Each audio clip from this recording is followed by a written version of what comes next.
I hope you are all in good health and conditions. First of all, I would like to welcome all presenters and participants to this parallel session with the topic of institution and economic growth. My name is Adenantra Wijaksono. I'm a lecturer at the City and Regional Planning Program, School of Architecture, Planning and Policy Development in Institut Teknologi Bandung, and I'm chairing this parallel session. And for this session, we will have, as scheduled in the program, we will have 3 presentations. The first will be delivered by Mr. Thomas Soseko, from Universitas Negeri Malang, will be presenting a paper with the title of Net Wealth Inequality Between and Within Indonesian Provinces. The next presenter is Ms. Suci Hatiningsih from Universitas Negeri Semarang. She will be presenting the impact of the COVID-19 on the economy of Central Java Province. Is Ms. Suci also has already present?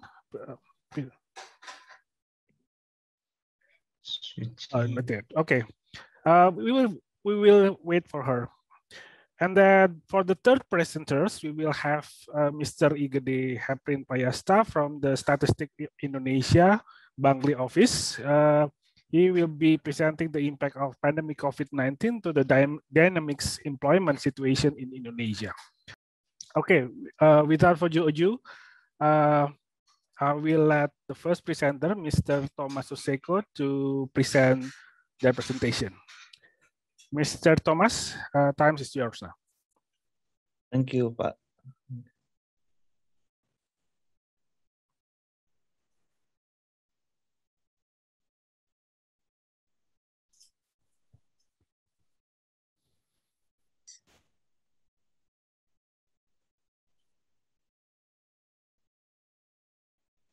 Good morning for all audience. My name is Thomas Soseko and I will present paper today.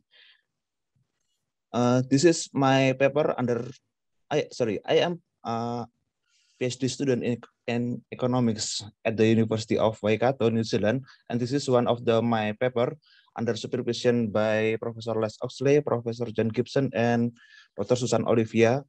The title is Net Wealth Inequality Between and Within Indonesian Provinces. The basic reason for the need for this analysis is the inequality of household well-being in Indonesia. The implementation of decentralization in Indonesia potentially drive to differences in household well-being, especially measured from the household net worth aspect.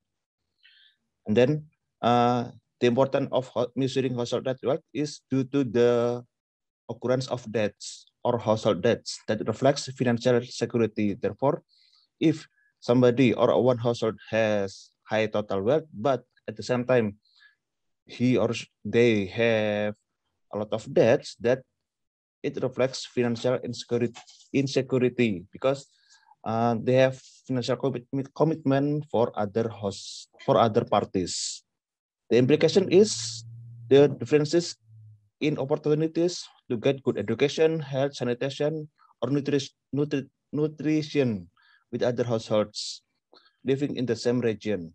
And this creates opportunities for other people, especially the richest households, to generate more wealth. And therefore, it can widening the inequality. Hence, it needs investigations of the condition of inequality of net wealth, especially among households living within province and within provinces in Indonesia. There are 3 research questions in this research. The first one is related to what is the condition of household net wealth inequality between and within Indonesian provinces? And then the second is what are the contributors? And then the third one is what is the condition of household net wealth growth in long term? Do they converge or diverge? The data source is mainly from the Indonesian Family Life Survey from all waves of IFRS from 1993 to 2014 with more than 5,000 households who consistently attend the survey. Household net worth equals to total wealth deducted by debts with 2010 constant price. Household wealth, total wealth consists of market value of the three big parts of wealth. The first one is value farm business, and then the second one is non-farm business, and the last one is household assets. The first research questions is solved by using the composition of inequality by using the composition of Gini coefficient and half squared coefficient of variation. We will see later that Gini decomposition actually cannot represent the composition very well because of the occurrence of residuals. The second research method is answered by the composition analysis of inequality based on Lopez-Feldman estimator. And then for the robustness check, we use regression-based decomposition based on Fioriro and Jenkins 2007 estimator. There are three explanatory variables that potentially give contribution to the reduction or increasing network inequality within and between Indonesian provinces. There are household size, household years, household head years of schooling, and dependency ratio. The third research question is related to the condition of the growth of household net wealth over time. We can answer it by the using of the club convergence approach, following procedure by Phillips and Soule 2007. This is the results from the Gini decomposition. We can see that in Indonesia, there is a decreasing of Gini household net wealth in Indonesia during 1993-2014 from 0.8 to 0.6. When we look at the subnational level between Java and outside Java, they also show a reduction in Gini coefficients. And then we get the information that Gini between provinces is larger than Gini within provinces in all areas. However, due to the residual, it can obstruct the estimation because this condition reflects an intensive interaction between regions or an overlapping condition of the data. Then we need other estimation that can diminish the residuals. We use half square coefficient of variation. Similar findings show that there is a decreasing or there's a decline of inequality in Indonesia during the period. And then from the decomposition analysis, we get information that the decomposition within provinces is higher than the inequality between provinces in Indonesia. Similar estimation we found in the Java and outside Java, inequality within provinces higher than inequality between provinces. Therefore, we can find the answer for the first research question. There is a declining inequality of household net wealth in Indonesia, with inequality within provinces higher than inequality between provinces. We move to the finding for the second research question. What is the variable that influence the decomposition of inequality in Indonesia? From the three variables, we found that household year of schooling is the biggest contribution to the change of net wealth inequality in Indonesia. 1% increase in the years of schooling reduces the net wealth inequality, the net wealth Gini coefficient by 5 to 9%. Then we conduct the robustness check, and then we find the similar findings. And then we conclude that this estimation is robust. Therefore, the answer for the second research question is the largest contributors for the household net wealth inequality in Indonesia is the variable of household head years of schooling, then followed by household size and dependency ratio. We move to the third problems in this research. Is there any clue that there is a convergence or divergence in net wealth in Indonesia? By using procedure by Phillips and Sul, we saw that there is a convergence in Indonesia, especially in the household net wealth. Then we move to the group convergence. We can distinguish there are three groups occurred based on their growth. The first club is the member of provinces who have low growth, and then the second is the moderate, and the third one is high household net worth growth. Results from the club convergence approach show that provinces that belongs to Club 1 or the low household net worth growth mostly located outside Java. They are Kalimantan Selatan, Nusa Tenggara Barat, Sulawesi Selatan, Sumatera Barat, Sumatera Selatan, dan Yogyakarta. While the third club, provinces that have high net worth growth relative to other provinces are provinces that mostly in Java and Bali. For example, Jawa Barat, Jawa Tengah, and Jawa Timur. Interestingly, DKI Jakarta is located in the second club. We check the robustness for this condition by following procedure by Phillips and Sul 2009. There are two new clubs are formed. The first club is provinces with low household net wealth. The same club with same household, the same province members that resulted before this reduction process. While the second club, provinces with high household net wealth relative to other provinces, is the new club for the merging of Club 2 and Club 3 in the previous stage. This is the results of estimation from the robust log direct regression test and clustering algorithm. The Club 1 is the similar club like the previous analysis, while the Club 2 is the merging from the Club 2 and Club 3 in the previous ones.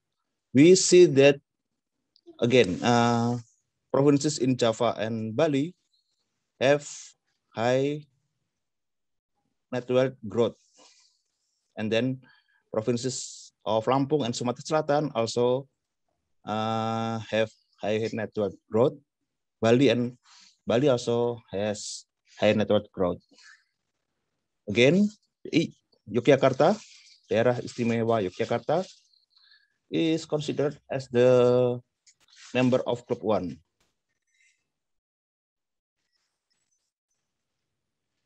Therefore, we can find the results from the research question number 3. Also, net wealth in Indonesia can be grouped into two clubs. They are provinces that have high and low net wealth growth. It is an indicator that provinces in Java give spillover to other provinces outside Java, especially. We then use the club convergence approach to measure the changes of the indicators, and then we can see the trace of evolution path over time. In the left side, we see that the members of the club one is converging and up until 2010, and then they are diverging. On the other hand, members of the club 2 are converging, and they showed a decline growth over time.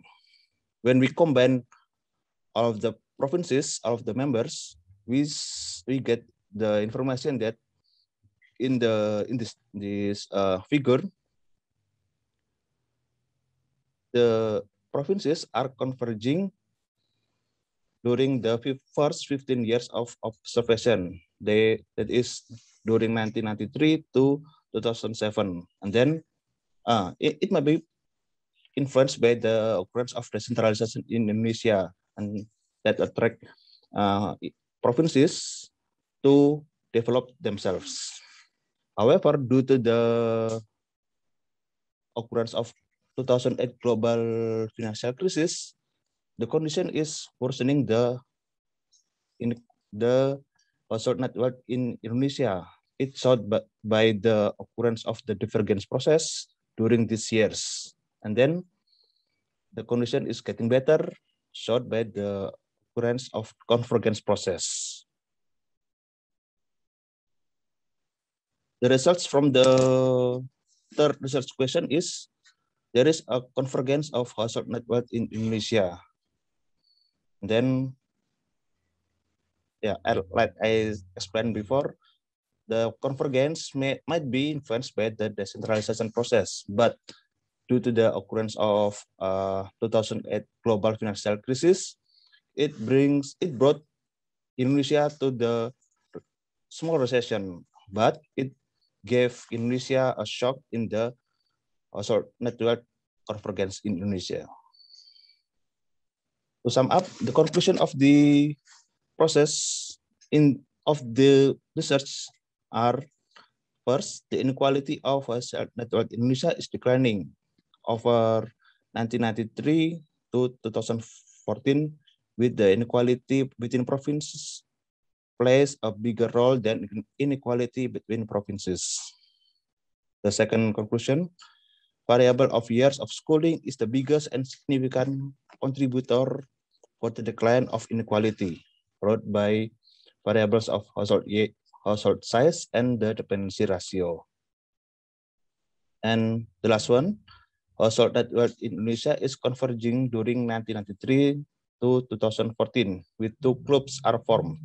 The first club is provinces with low household net worth growth, and the second club is provinces with the high household net worth growth. Policy implications, we can mention some policy implications from this research.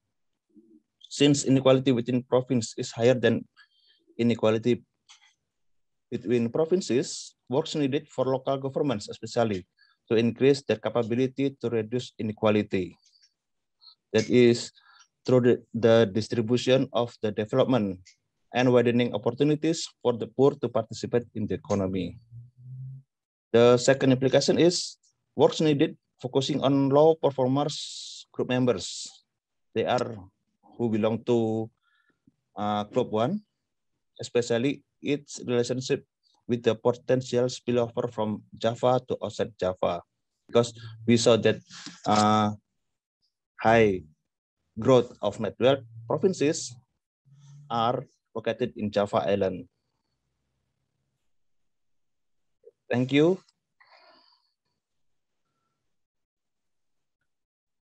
Thank you, Mr. Thomas. Now I will come with the question to the presentation. Okay, are there any question about Mr. Thomas' presentation?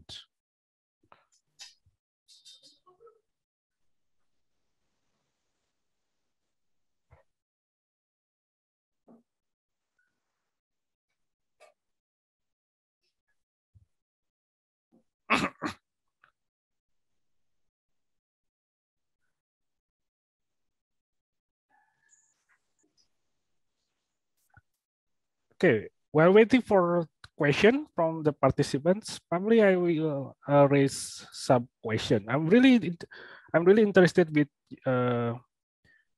your study. I also some works on using the EFLS data. I think it's very important and very rich data set. Even though some of the issue is about like the number of observation that cannot be what I mean cannot represent the um, the indicator at the district level. It's only provincial level, right? So I'm wondering about your study. One of your finding is that years of schooling, household size, and dependency ratio is one of the variables that may contribute to decrease inequality, if I'm not mistaken. Is that right? Yeah. So, yeah, I can see that if years of schooling, we can promote more education, open access for education so that inequality can be reduced. Household size, government can promote family planning so that family size can be keep in reasonable levels. But how about the dependency ratio? How can you interpret about the dependency ratio for this?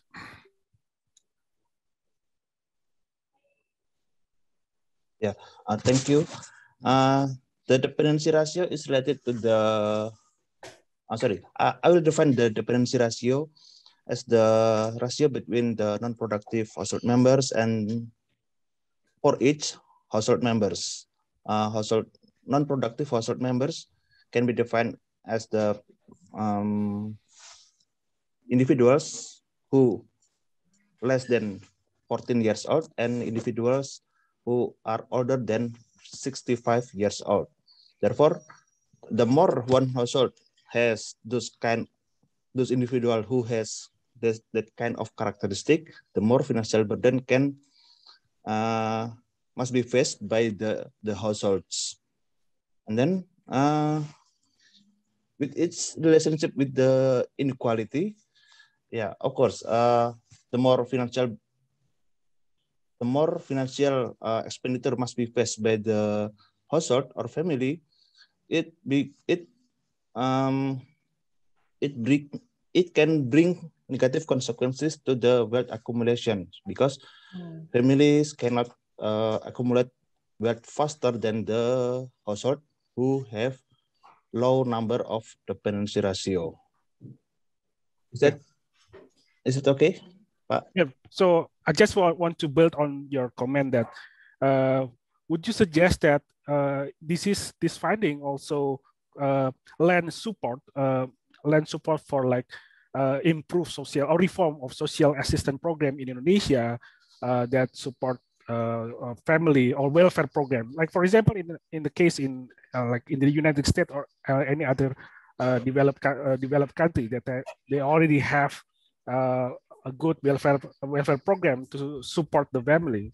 Do you think that this finding also lend that into that support for this kind of policy measures? Thank you. Any support from the government for the households is good actually, because it can make households feeling relief because of they are sure that there will be always a financial support from them for them. And then besides, we also have to look at the household characteristic, especially we do not just rely on the financial support from the government, but at the same time, we are encouraged, or households are encouraged to have a lot of household members because they always know that there will be a financial support from government. At the same time, at this time, we should prioritize quality than quantity. That's I think. Okay, thank you. Okay, I invite any other question to Mr. Thomas' presentation.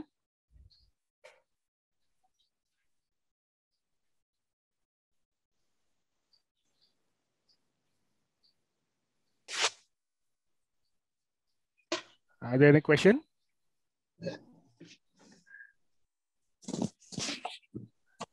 If there is no question, I will ask again. I'm quite excited with your presentation, Mr. Thomas. Yeah.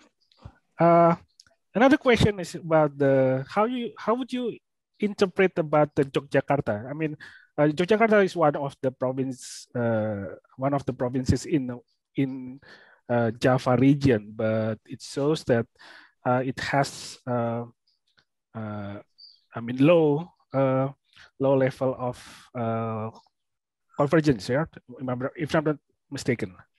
How would you interpret this? Yeah, thank you, Pak Adi. One interesting finding is related to Yogyakarta. We found that most provinces in Java have high net worth growth, but not in Yogyakarta. One explanation might be caused by the low level of economic activities. Other studies show that people in Yogyakarta relatively reluctant to economic progress. That's why they feel like comfort with their own condition. And at the same time, I found that the existence of the kingdom, the sultanate, keraton in Yogyakarta, either in Yogyakarta Sultanate or Pakualaman, yeah. Because of both kingdoms on a significant land area in Yogyakarta, they can give very low rent fee for the economic activities or free rent for the social and education sectors. Therefore, households or individuals in Yogyakarta do not need to pay a lot of fee related especially to the rent for the land especially. That are the two most possible explanation for Yogyakarta, I think. Thank you. Okay. So does it mean that like low growth in net wealth doesn't really necessarily means a bad thing? Do you think? Sorry. I mean, can you clarify? Yeah, I mean, with your findings, the Yogyakarta has low growth in net wealth, right? So, does it mean that being living in a province with the low growth of net wealth doesn't necessarily a bad thing if the population think, yeah, we don't need to improve economically as fun as possible. What do you think about that? Yeah, thank you. In my opinion, it is not we prefer to live in the province. Sorry, it is not our preference to live in the province who give low or high net wealth growth. For example, in Yogyakarta, people in economic term might be they are worse than other provinces in Java Island because of they have lower growth net wealth in Indonesia. But the purpose of the government, I think, especially, is to ensure that every province has a high rate of growth of household net wealth. This is the most important thing for us, especially for the government. They have to make sure that the national target will be achieved by the subnational level of government. For example, in Yogyakarta, how do they handle the occurrence of the characteristic of the population, how to handle the occurrence of the land ownership of from the kingdoms, and etc. Okay, thank you, Mr. Thomas. You. Yeah. Any other question? Yeah, I can talk. I can go on and on if we talk about this data and this topic. So I will stop here. If Can there is I no, write a short question, please? oh yeah, yeah, go ahead. Thank you. Okay. Morning, Mr. Thomas. This is very interesting.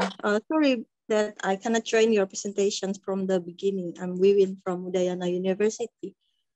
Please correct me if I'm wrong that you said that school as the biggest determinant to reduce inequality, right? Yeah, Okay. yeah. Since in our research and also many paper related said that our infrastructure and access, especially in terms of educational, is matter. So it still become a big issue for us. Can I say that? So probably we should look back not only the quality, as you say, but also the quantity. So what do you think about it? Yeah, thank you, Bu Wiwin. In my opinion, the quality and the quantity of education infrastructure is important for Indonesia to reduce inequality of household net wealth. But government have to decide whether to choose to develop quality or quantity first. Quantity of education, the quantity of education infrastructure can be easily developed or constructed by each level of government level. For example, one province or one kabupaten kota want to develop a certain number of the schools in that area. However, the quality of education must be synchronized with the national context.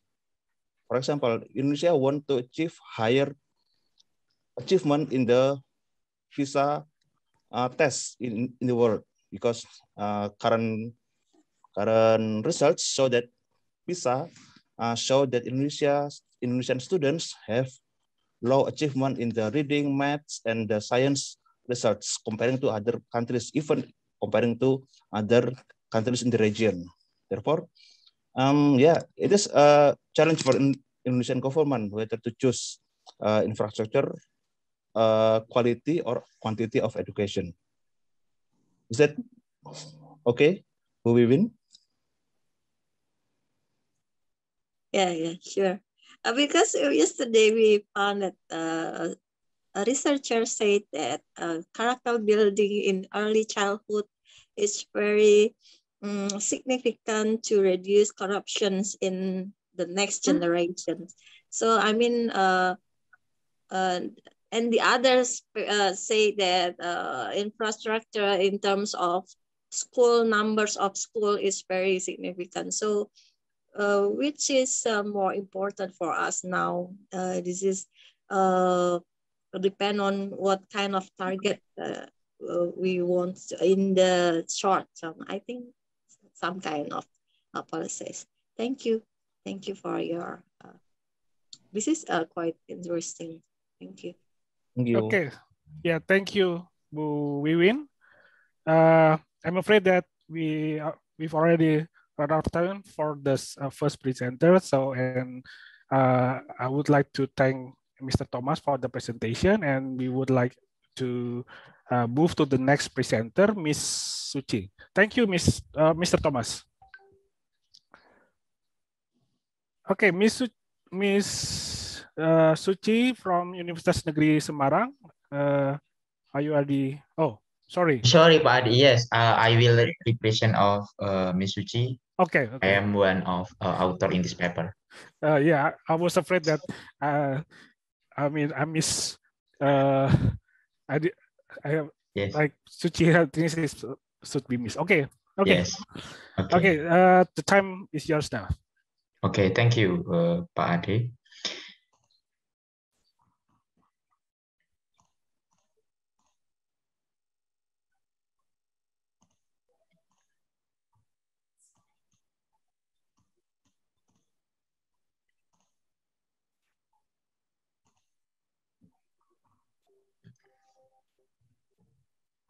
Good afternoon, ladies and gentlemen. In this occasion, I will present about the impact of the COVID-19 on the economy of Central Java Province. My name is Fauzul Adim. I am one of author in this paper. Coronavirus or COVID-19 began to appear in Wuhan, China in December 2019. Entering 2020, COVID-19 began to spread in several countries, including Indonesia, in early March 2020. The COVID-19 outbreak caused some economic activities to be disrupted, so that Indonesian economic growth in first quarter of 2020 was only 2.97%, and in the second quarter it grew by -5.32%. COVID-19 began to enter Central Java Province at the end of March, and the epidemic caused several local governments to implement a lockdown policy, causing the Central Java economy to only grow by 2.6% in the first quarter of 2020, and in the second quarter to grow by -5.94%. The research purpose of this study, number one, is describe and project the impact of COVID-19 on economic and social indicator in Central Java. Number two is describe economists' perception of regional economic condition during the COVID-19 pandemic. And number three is describe the realization in recommendation of the Central Java provincial government economic and social policies in dealing with COVID-19. The data types and source in this study is there are two data analyzed in this study, namely primary and secondary data. Data analysis technique is descriptive analysis, literature study, and econometric method for data projection. Method of collecting data is observation, documentation, and questionnaire. Okay, this is a result and discussion of this paper.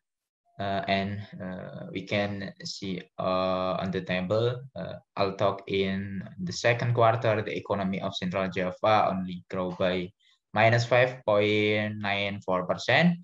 But at the end of 2020, the economy of Java province will begin to recover. This is a prognosis because this research is before 1921. So the 2020 is prognosis about this paper. And the inflation rate in Central Java is projected to decline in the second quarter of 2020 until the end of 2020. The slowing inflation rate is also driven by the availability of abundant food in the second quarter of 2020.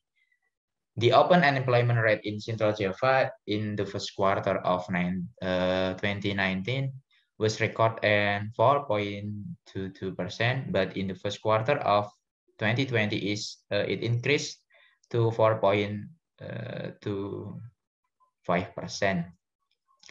The Central Java provincial government revenue budget increased by 7.44% compared to 2019. Meanwhile, the expenditure budget increased by 4.90%.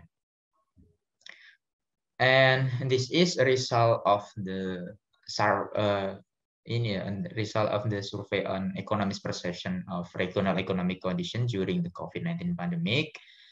And indicator number one is economic activity. Number two, people purchasing power. And number three is business trust. Based on table, we can describe is economic activity in Central Java Province in quarter 3 2020 is predicted to continue to contract with a range between -0.5 to -4.4%. Meanwhile, the perception of the economy of Central Java in Q4 2020 began to show positive between 0.51 to 1.5%. Based on the general perception, the Central Java economy will be even better in 2021 compared to the previous years, which is between 2 to 4%.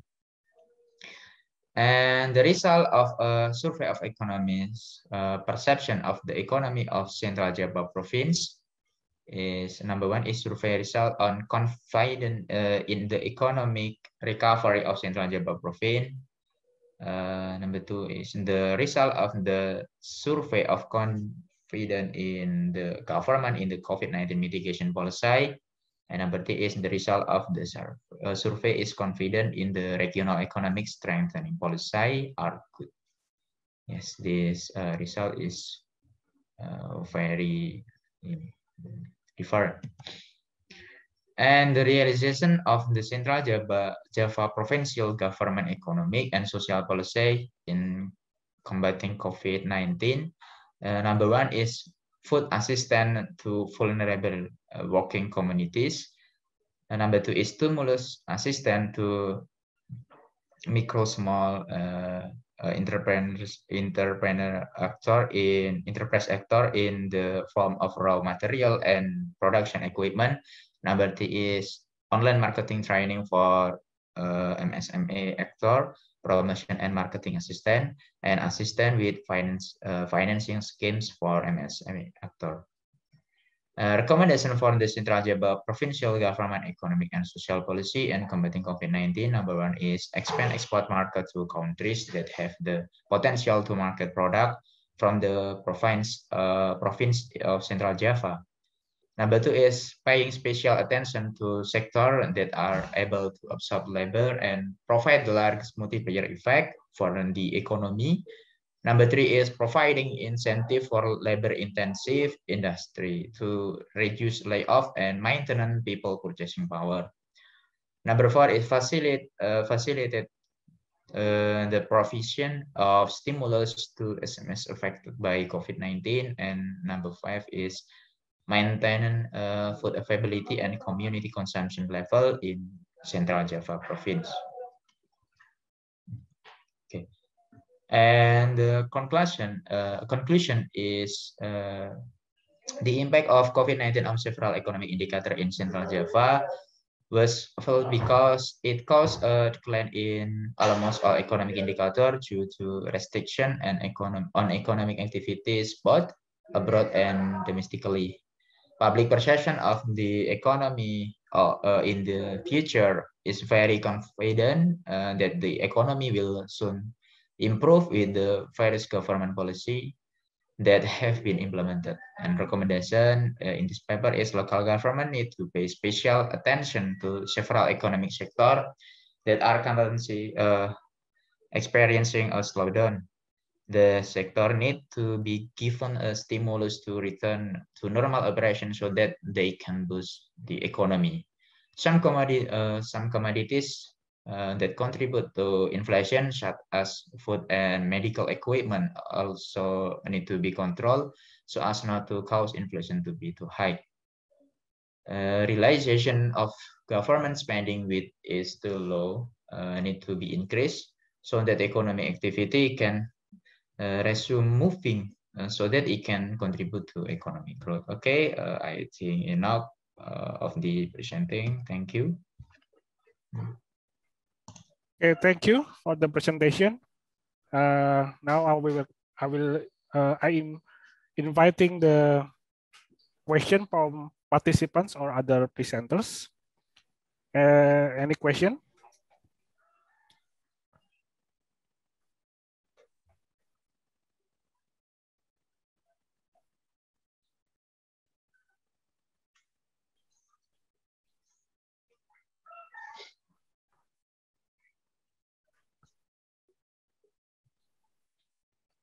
Okay, while waiting for a question from the participants, I would like some ask some question or comment about the presentations. I'm just wondering, I was interested with the findings that there is a quite confident perception or public perception about the economic situation. So can you tell me or can you elaborate more about this? What factors that may contribute to this high confidence on the economic situations? Thank you, Pak Ade. The perception of economists about the economic indicator in Central Java is a very they are is very believe an economic indicator will be increased at the end of 2020 because in the end of 2020 government of Central Java is implemented about policy in recovery of economic. So they think the economic indicator and social indicator will be increased. But in reality, in the end of 2020, the economic indicator in Central Java still decreased because the COVID-19 case is in Central Java is continue and high case in the every day. So I think the economist perception is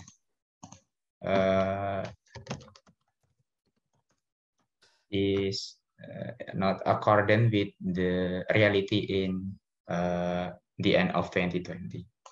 I think.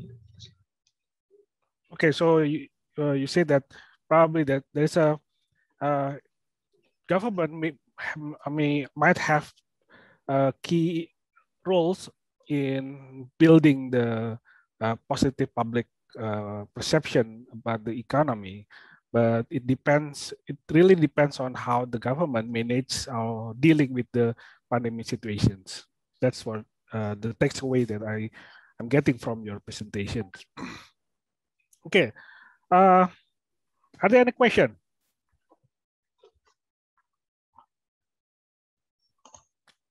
Okay, Mr. Thomas, Pak Thomas, you might want to ask question directly. Go ahead.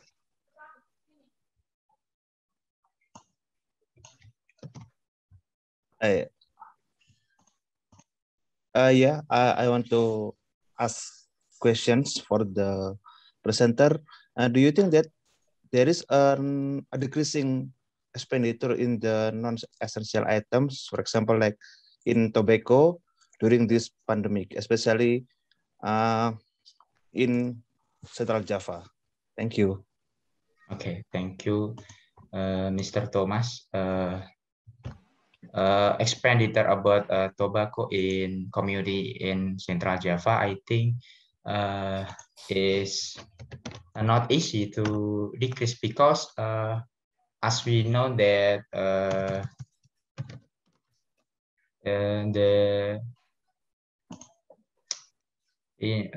smoker is every day is can be decreased expenditure about the tobacco. So the expenditure of tobacco is still same about before 2020. I think yes. Okay, and Miss Fitria. Okay. Go ahead. Yeah. Thank you, Pak Ade, for the opportunity and the presenter. Congratulations, your present and your paper is very good and interesting. As we know that COVID-19 case has increases in Jawa Tengah and it was happened in many villages. And as we know that Jawa Tengah has more than 7,000 of village. And unfortunately, many people in village is a farmer.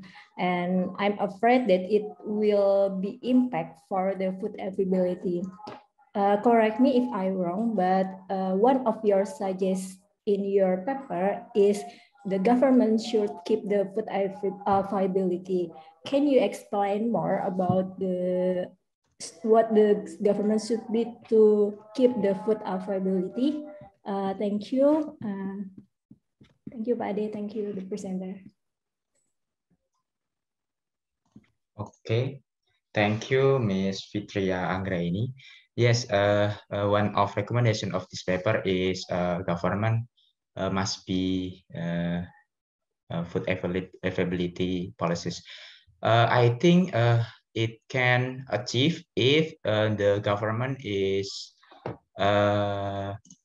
maintain agriculture productivity, because as we know that agriculture sector in this pandemic is still increase, and if the compare with other sector in agricultural sector is still increase. So government in Central Java must be maintained about the agricultural productivity. So food availability can be achieved. I think it policy can be implemented. Thank you. Okay, thank you, Mas. But I'm just afraid that the farmer, because this is a PPKM period, the farmer cannot go to the sawah atau ladangnya, sehingga mereka nggak bisa untuk bertani, sehingga mereka tidak bisa menghasilkan productivity of agriculture. Yes. I hope we can discuss more about that.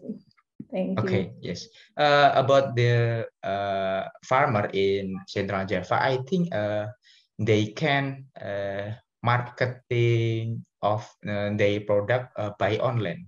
So marketplace on agriculture can be created to marketing agriculture product. So the farmer can be maintain agriculture productivity. Yes. Thank you.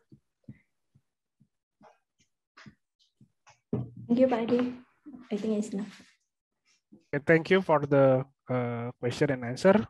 I think we should move on to the next presentations. I would like to thank Mr. Fauzi, right? Yes. Yeah. To deliver the presentations, and thank you. And let's move to the next presenter, Mr. Igede Heprin Payasta. Mr. Igede Heprin Payasta, the time is yours. Good afternoon, everyone. We would like to present our research, which entitled, sorry, we start from the beginning. The title of the research is The Impact of COVID-19 Pandemic on the Dynamic Employment Situation in Indonesia. This research is a working members, which consists of myself, Gede Heprin Prayasta, Ksama Putra, and Puturian Prayoga. Let's move to the part of the background of the studies. During the outbreak of the coronavirus, the governments in every country and every nation are applying some policies, which in the end create a trade-off between policies such as social distancing and mobility regarding the economic activity. Which in turn should also impact on productivity and every economic activities. It declined the supply of raw materials and sources, slowing the distribution change, so the business remain decreasing their outputs. So what happens on Indonesia's economics? The constructions happens due to the decline on supply and demand chains. And it's also in the end, it's leads to some impacts on the employment situations. it increasing number of unemployment, reducing working, and making requires some business adjustments like working from homes, which is reducing working hours and extra. So what is the objective of this study? We would like to identify what is actually the early impact of COVID-19 pandemic on the dynamic employment situations in Indonesia. Number one, we would like to analyzing the early impact of COVID-19 pandemic to the employment characteristics. Number two, we would like to examine the dynamics of unemployment rates before and amidst COVID-19 pandemics. And also, number three, we would like to examine the dynamics of labor wage. And then in the end, number four, we would like to find or identify the most potential industry to recover amidst this COVID-19 pandemic.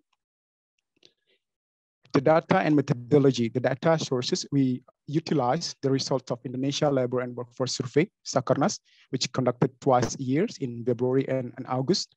And then the methodology, we applied two techniques. The first one is important performance analysis, which compare change in number of people working within the industries and versus the growth by industries. And to answer the objective number two and number three, we conduct a peer-t test for two dependent samples. This is a glance about the important performance analysis. We would like to focusing this study on quadrant B and quadrant C. Quadrant B is to find the most potential industry, and then quadrant C to identify what actually the most severe industry impacted amidst this COVID-19 pandemic. Moving to the results of the situations on economics and unemployment situations in Indonesia. In 2020, it was reported that the growth of the Indonesia's economic reached to -0.7% as compared to the previous ones. Whilst during 2014 till 2019, the Indonesia's economic performance are nearly around 5%. But due to the huge shock led by the outbreak of COVID-19, the economic slowing down turned into -2.07%.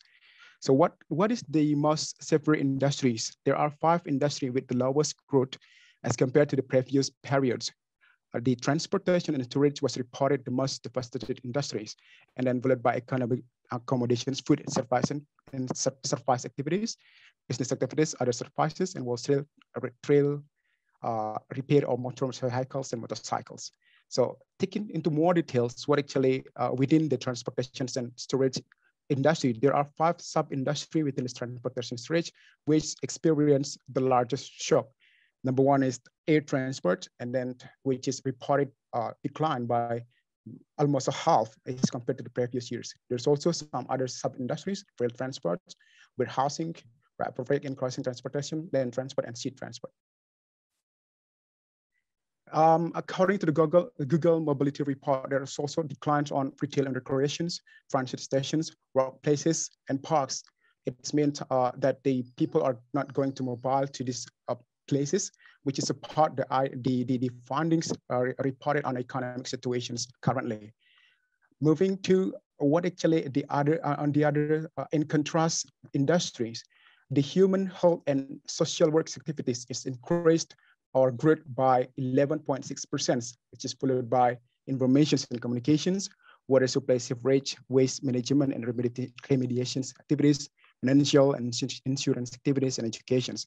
There's also another phenomena that we found from the Google Mobility Report that people are mostly going to grocery and pharmacy increased by 20% on the current periods from April in 2020 to June 2021, and most of the people are work from home. That's why the number of people mobile in residential is reported by 7% increased.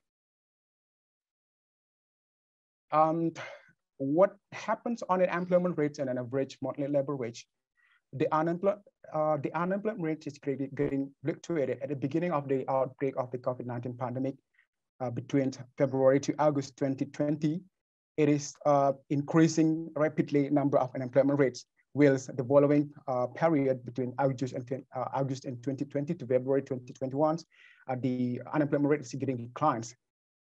In contrast, the average monthly labor wage is declines by February to August 2020, and getting started to increase for the following month until February 2021. So what actually happens here is it might be because the people cannot rely only stay or only just they are losing their jobs, they are still required to find any other source of income to feed their household members, at least to buy some daily basic needed to meet their daily basics needed. So they have to do something else instead of just find another opportunities to get a job and to get a source of income. And then at the early beginning of COVID-19 pandemic, the trend of job seekers is getting increased. It is supported the idea where the unemployment rate getting increased at the beginning of the early COVID-19 pandemic outbreak.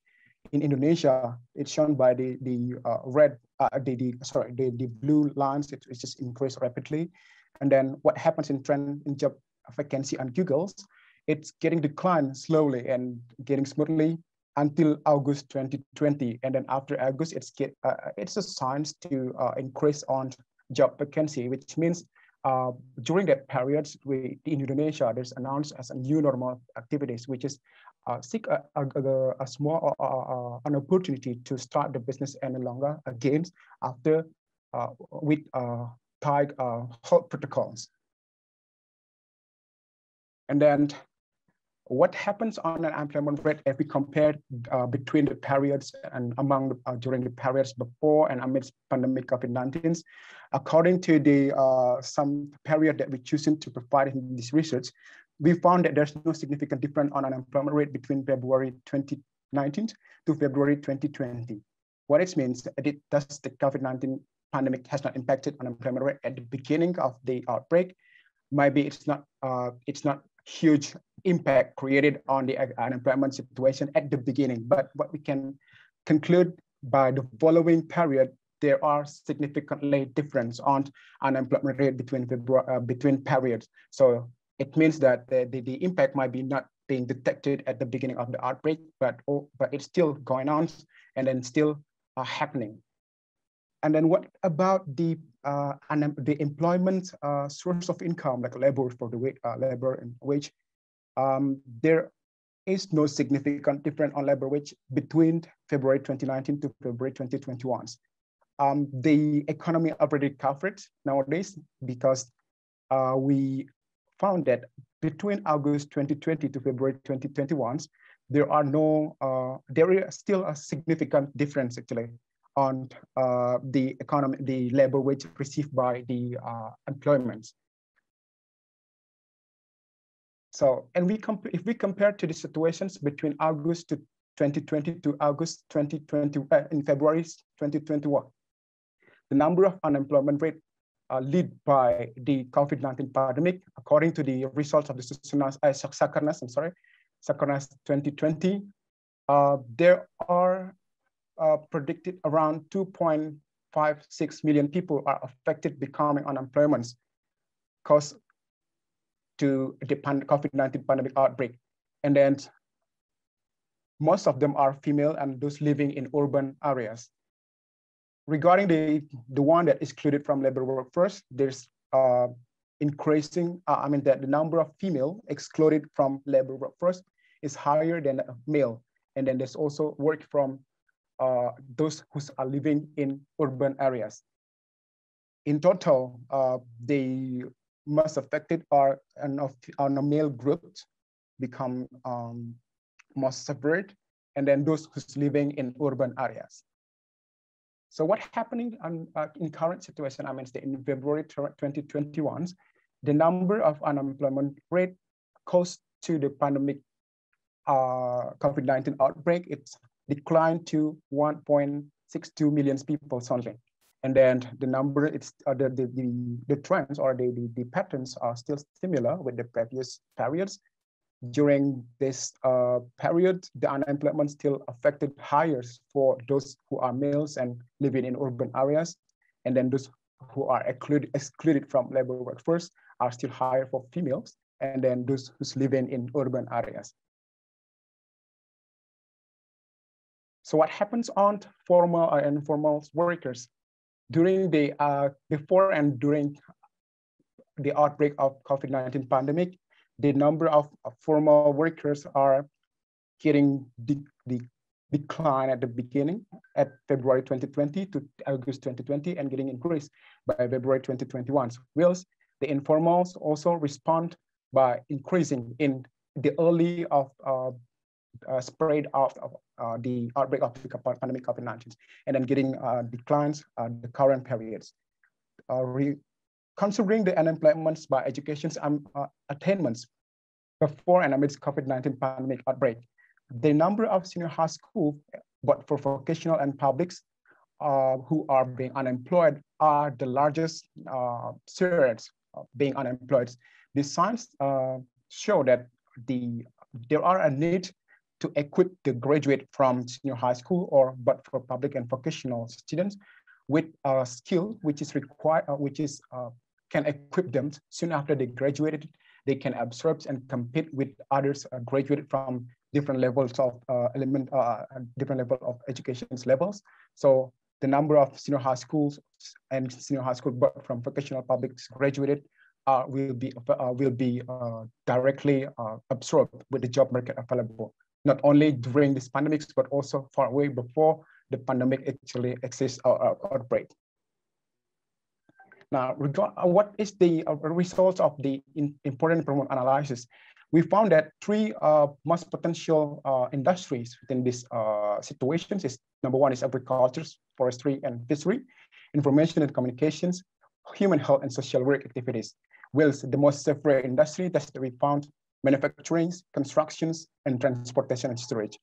The change in number in employment is highest in agriculture, forestry, and fisheries, whereas the growth is highest achieved by informations and communications. That's why three of the sectors or industry are most potential industry to recover the economy currently. So the conclusions that we've got from this research is labor dynamics. There are significant difference on the unemployment and labor wage early period of COVID-19, which is contrasting during the following periods.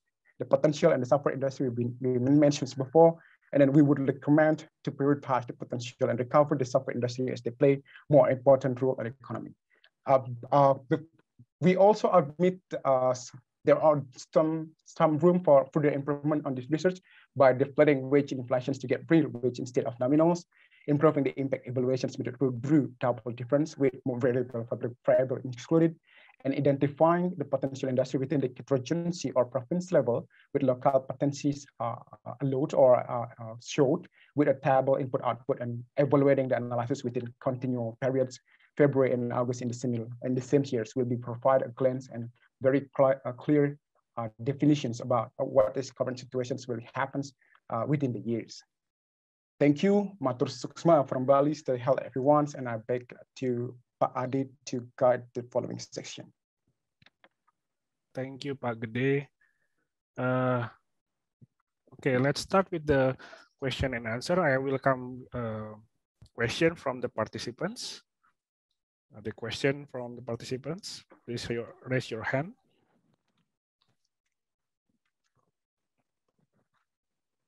All right. Okay. Can I just a short question, please? Okay, go ahead, Miss Putu. Yeah, because this is very interesting. Because I just watch YouTube and read that pandemic make a job seeker will decrease because they enjoy so many kind of subsidized and cash transfer. So they think it will easier instead of find a job. Or in the caption they said that pandemic changed workforce behavior. What do you think about it in the case of this study? And what do you think, how we can deal with it? Because we don't know how long this pandemic will exist. Thank you. Okay, thank you, Bu Wivin, for another insight on how people will be rely on subsidized. Yep, it's quite challenging for us, for everybody who are being part of with their job nowadays to find sufficient job, as we know that experience any industries are still hard to do their business on these hard situations, difficult time for economic actors to find jobs. Maybe one of the source of income that that the unemployment groups maybe can rely on is they just can rely on the subsidies provided or the aids. There are so many schemes of sense of subsidized or cash transfer provided by the governments to at least to spend their to buy meals for their daily basics needed actually. But for more longer terms, I think that the unemployment, they are just not, they totally can just only rely on the source of income that they've got from the subsidized, because it's only, let's say, one of the cash transfer provided by the government is only 600,000 rupiahs a month. So if they're living by a month by consists of 4 members of households, I think it's not quite enough for at least to meet their daily basics needed for a month. So I think they have no choice. They have something else to do at least for meeting their daily basics needed, I think. But we're not neglected that they have years to just only relying on subsidized. We found it. I'm on my previous research on supporting on PKH itself. Some also mentions that they are really helped by the subsidized provided by the governments, but also they still have to worry about how can they continue their life without once the subsidies is not certainly enough for a month. That's might be one of the idea that I can provide with the current situations. Ibu Wiwin. Oh, okay, thank you. So we don't have to worry about the free rider because in this kind of situation in so many subsidized and cash transfer received by or given by the government, right? Yep. Yeah. We can neglect it. That might be some bad habit or behavior can be led by provided some cash transfers or subsidized. But on the other side, we should also remind that the number is not totally enough for a month, but at least they just can continue their life with how they manage the subsidized to fulfill their daily basics needs. Okay, so it's proof there's no nothing happened in Indonesia. It's different with the other country, right? Thank you. Yeah. Okay. Thank you. I was disconnected for a moment because there is a blackout in my place. So I apologize if I couldn't turn on my camera because I only relied on the internet connection from my phone. Yeah. Okay. It's okay, Pak Andi. Okay. So was I missed the question from Burita or Mr. Is it already answered? No, I think okay. Ibu Rita would like to deliver the questions. Okay, go ahead. Okay, hello. I'm Rita from Badan Kebijakan Fiskal Policy Office. Thank you, Pak Prayasta, for the presentation.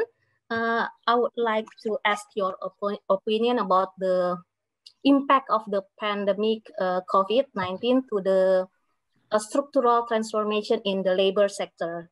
You know, before the pandemic, there is a structural transformation from the agriculture to the service sector.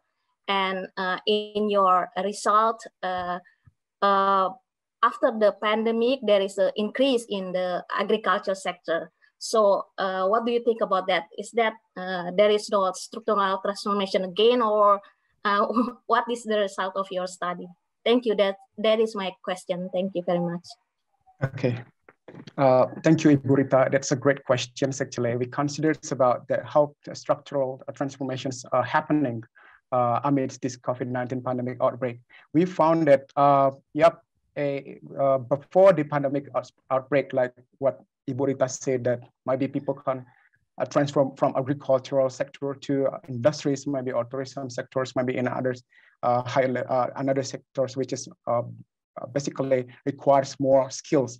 But yeah, nowadays, as connected to previous questions from Ibu Wiwin, it's hard to find a job nowadays because the number of industries are getting a matter with their productions process due to lack of material and due to so many shop on supply and demand systems. So that's why people might be not only going to change their place to look for another additional source of income to agricultural sectors, but most of them are also transformed, maybe, or it's predicted maybe to the trade sectors, because in agricultural sectors, you don't need to specific or particular skills required to become to join the industries. You just need to learn from the environment, the society. You can join. It's different when you decided to join to another industry. You might require to have a particular skills to get involved in this others industry. Whilst agricultural sectors, as our heritages have their basics skills, they have no other choices to look for another additional income, at least to fit their daily basics needed. So welcoming people, the industry welcoming those who are previously working on the industry, like manufacturing, might be, or any other industries, to come to go on to just their economic activities in but trade and retail business, and then on agriculture industry. I would say that I would agree that there is a structural change happening nowadays due to the shock and then unprecedented situations caused by the COVID-19 pandemic outbreak. Or maybe some of my other teams would like to add some additional comments.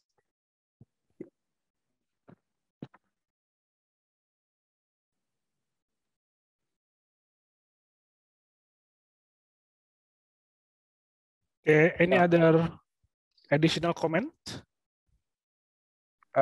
If it's not, so I would ask Ibu Rita again. Okay, Pak Prayasta, thank you very much for the answer. That was a good answer. Okay, thank you. Yeah, thank you.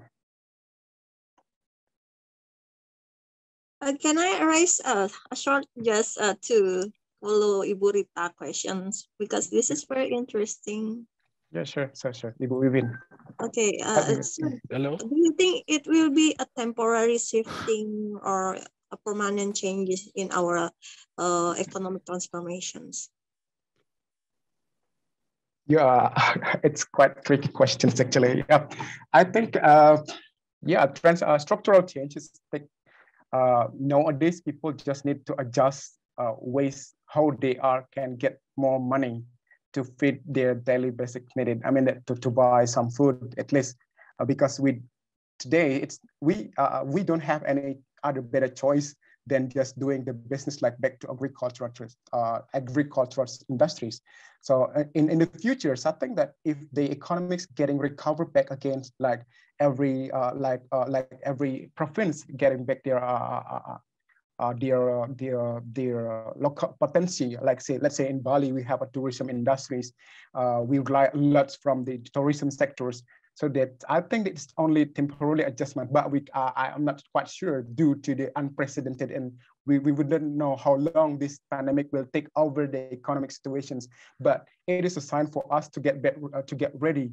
We cannot rely on one industry the most, but somehow we should also need to really quickly adjust once a shock happened to the let's say in Bali or another province.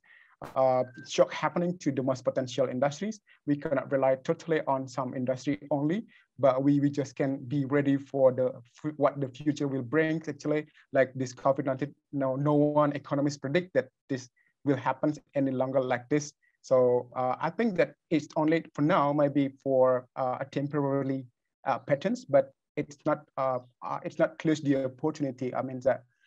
We will never know what will happen or what will the future brings. Some adjustment might be might be needed or required. Let's say people might be just to take back the economic like before the pandemic situations. I think it's take more longer time to recover because people can like more efficient, like our business today, it's supportingly support by the information and technology nowadays. How can this change on our behavior, daily behaviors in the futures, maybe taking more efficient business with more supporting information and technology in the futures.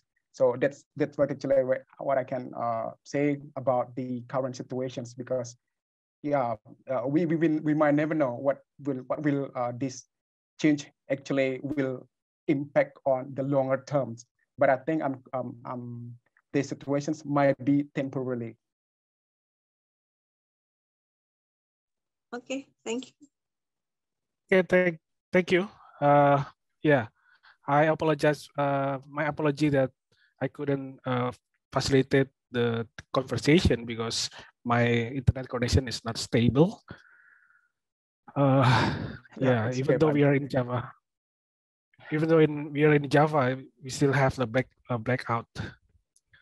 Yep. So I cannot imagine in the outer Java like as Pak Thomas presentation that increased disparity. Okay.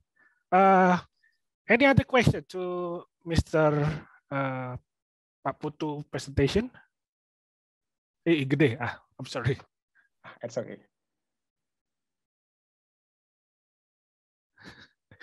Okay.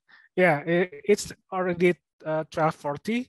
So I think if there is no question from the participant or other presenter, I would like to close this session. And just to give you a little bit of closing remarks. So 3 presentations reveals how the economic development and then economic growth, as well as what is the impact of the COVID. So in the first paper shows that over time there's a growing there is a changes in the inequality of between province or within provinces, and it seems that it's getting better. And the findings from the second presentation and the third presentation shows that the pandemic maybe become the major obstacle to improve the to reduce inequality in the futures. So probably Mr. Thomas will have potential publication in the future after the next wave of EFLS after the pandemic, like this, to revise or to revisit the findings. Okay, I would like to thank all the presenters and the participants from this session. I think we have very good discussion and conversation about these topics, and yeah, thank you.